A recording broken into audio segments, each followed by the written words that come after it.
Oi, professor, estamos lhe ouvindo.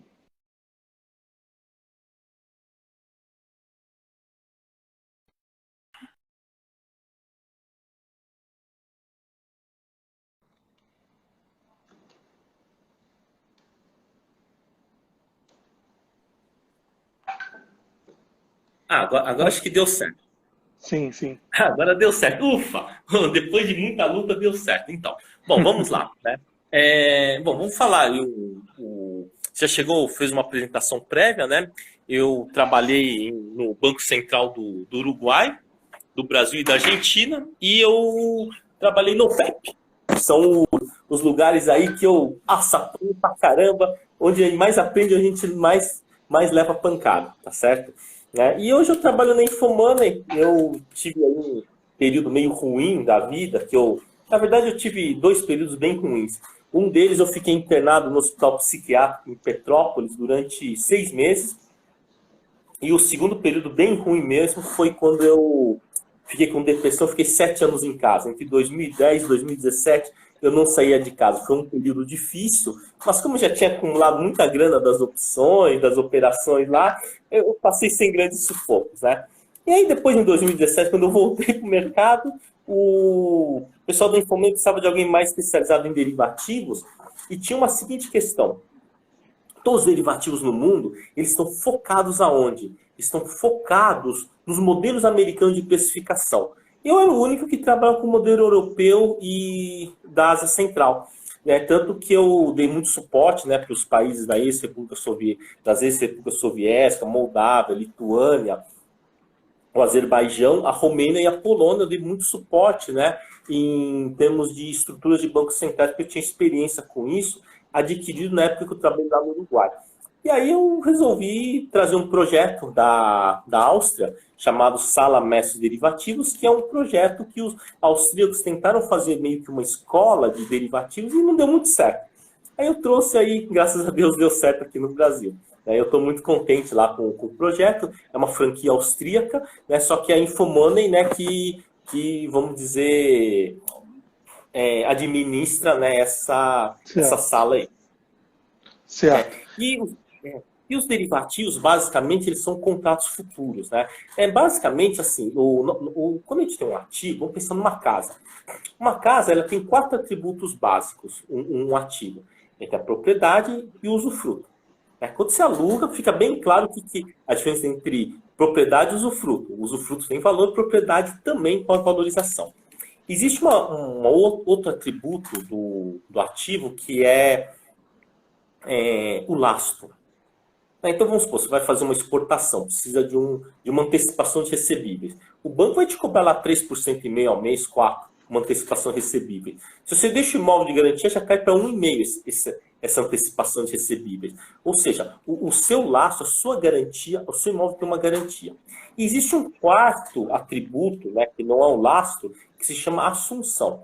A assunção é o que mais tem valor em qualquer ativo negociável. Então, eu vou dar um exemplo de assunção. Fala assim, olha, eu gosto muito de Atibaia. Atibaia, aliás, eu acho uma cidade maravilhosa. Eu moro em Curitiba, mas sempre gostei de Atibaia. Então, muitas vezes, né, eu ia lá no parque lá de Atibaia, naquele parque, esqueci o nome do parque lá, não sei o que, Zanoni. Bom, tinha uns peixes lá que você podia jogar lá comida lá para eles comerem. Maravilhoso o parque, né? Aliás, não só maravilhoso, como muito baratinho lá, os lanches. Adoro lugar barato. Bom, aí o que acontece? Quando você chega lá, cara, eu sempre passava por um bairro chamado Portão, porque eu ia por dentro, né? Porque aquela estrada era perigosa, né? Naquele trecho da entrada era perigoso. Eu entrava um bairro antes que era menos perigoso. E tinha um bairro chamado Portão lá. Eu sempre passava lá, sempre tinha umas casas baratas. Eu, vamos supor, eu passo lá no Portão, no bairro do Portão de Atibaia, compro uma casinha lá por 150 mil. Eu compro e boto lá por 180, lá na OLX, no Viva Real, sei lá, qualquer desse site de imóveis.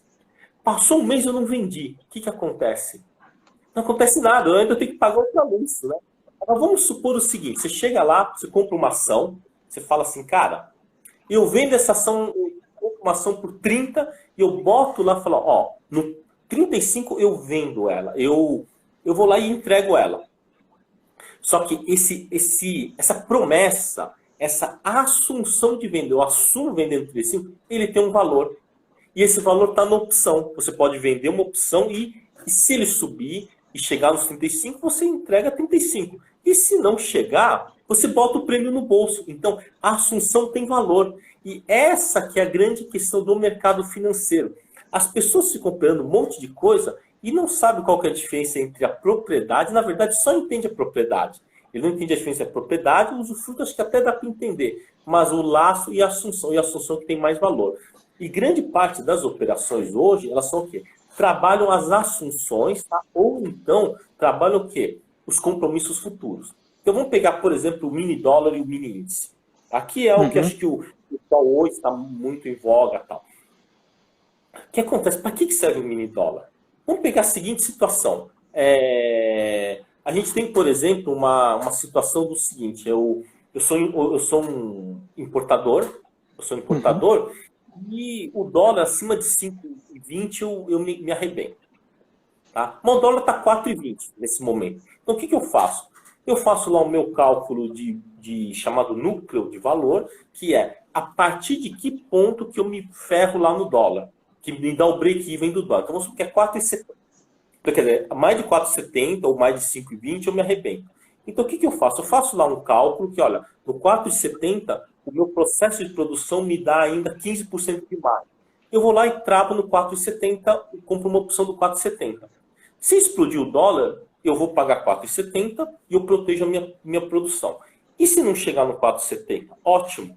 Eu perco lá o prêmiozinho e a minha produção continua de vento em popa. Então, é isso que serve o mercado financeiro. E existem outras situações, né, em que você nesse caso, então, só para o pessoal entender melhor, nós somos importadores, então, nesse caso, nós vamos fazer uma compra futura de dólar para garantir aquele preço hoje, que não vai atrapalhar, não vai, para que a gente não corra o risco de quando esse produto chegar, a gente tenha uma conta maior a ser paga do que a que a gente planejou. Então, isso daí você pode fazer através de uma opção de mini contrato, né? Uma opção do mini dólar, ou você pode ir direto no dólar e fazer a compra. O mercado financeiro, ele é um local onde você pode fazer estocagem. Tá? Então, hoje, o que acontece? Por exemplo, em Singapura, os processos, os modelos de estocagem, eles vêm desde a data de 1980. Toda indústria tem um cara que sabe fazer a estocagem física e a estocagem no mercado futuro. Tá?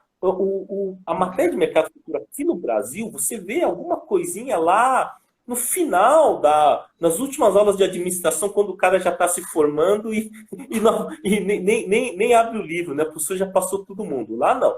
Lá o conceito de hedge é chamado hedge na moeda funcional. Então vamos supor, se eu produzo cornflakes, por exemplo, eu preciso comprar milho e vender o floco de milho lá para Kellogg's lá, né? Então, o que acontece? A minha moeda de produção qual que é a minha moeda de produção? É milho. Milho que era de milho. E a minha moeda de venda, cara, infelizmente é o IPCA. Porque geralmente, né, como que é o contrato? É IPCA mais produtividade. Aí o milho cai, 30%, 40%, eu ganho. Mas muito provavelmente a empresa vai falar, opa, o milho caiu, vamos rever esse contrato, né? Só que quando o milho sobe, o que acontece? Eu quebro. Porque se o milho sobe 70%, 80% em dólar, como já aconteceu, e o dólar sobe mais 20%, o meu custo de produção dobrou. Eu vou receber IPCA mais 3 lá no meu reajuste. Então, o que acontece? Existe um descasamento entre a sua moeda funcional de compra e a moeda funcional de venda. Ou seja, a receita tem uma moeda funcional em reais e o meu custo é uma moeda funcional em dólar e em milho. Então, é por conta disso que existe a Bolsa de Mercadorias, para transferir o risco. Seguindo essa analogia, professor, eu acho que é até interessante a gente comentar quanto ao índice futuro, né? Que é uma maneira da gente redear a nossa carteira de ações. Sim, mas vamos voltar um pouquinho para o dólar. Então, o dólar, ele basicamente, o mini contrato foi criado para o quê?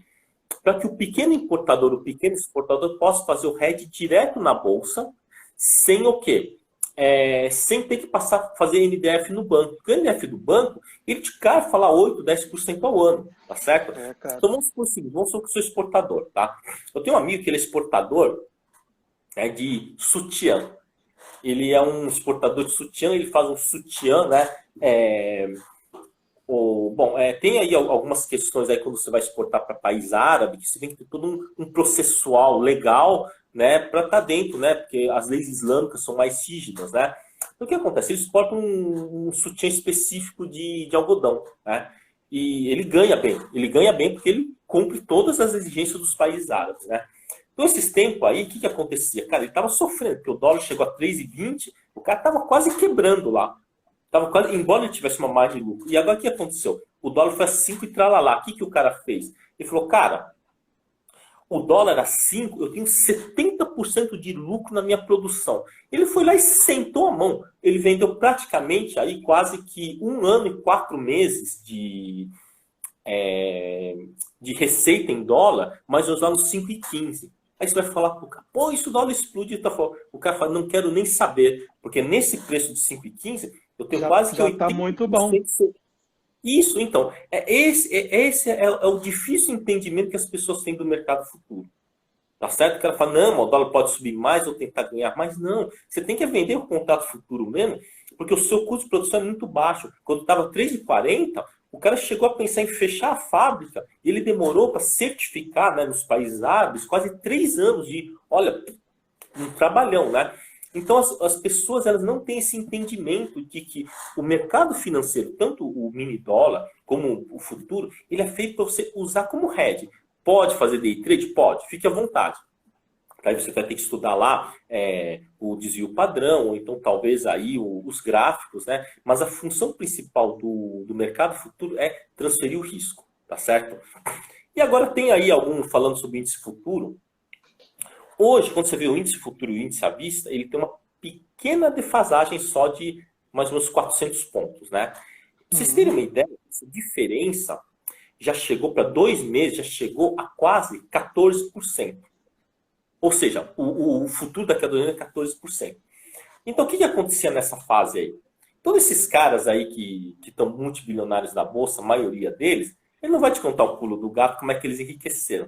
Ele fala, não, eu não analisei bem as ações, eu escolhi ações com dividendo. É verdade, isso tudo é verdade. Só que o pulo do gato ele não te falou.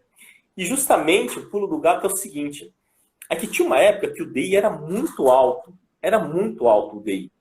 Então o DI chegava a inacreditáveis 7%, 6%, 5% meio ao mês. Só que tinha um detalhe. Como a volatilidade futura era alta, o que acontecia antes? Muita gente queria operar o futuro e não tinha grana, só tinha uma margem, né? Então eles aceitavam pagar mais pelo futuro.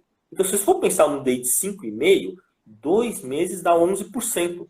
Mas o DI futuro chegava a dar, o índice futuro chegava a dar 14, 15% de prêmio para quem, né? Spread, né? Tinha um spreadzinho.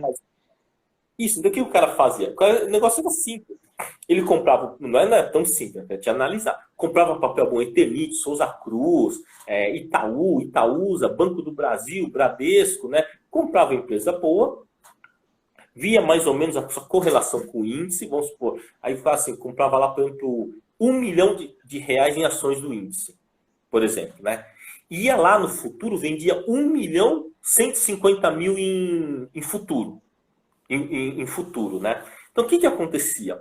Quando o futuro ia chegando perto do à vista... Ia ajustando. Isso, ia fazendo o ajuste. E se ele analisava bem a ação, vamos supor, então naquele mês lá, a ação dele, por exemplo, subiu 10%. E o índice Bovespa subiu 8%, então ele ganhou 2% de diferencial, né? Mais os 15% da defasagem que a gente chama de curva, né? De defasagem de curva. Então, esses caras que ficaram multimilionários, cara, sinceramente, cara, é quase impossível você só comprando ações, ganhando 15% ao ano, conseguir chegar em cifras milionárias.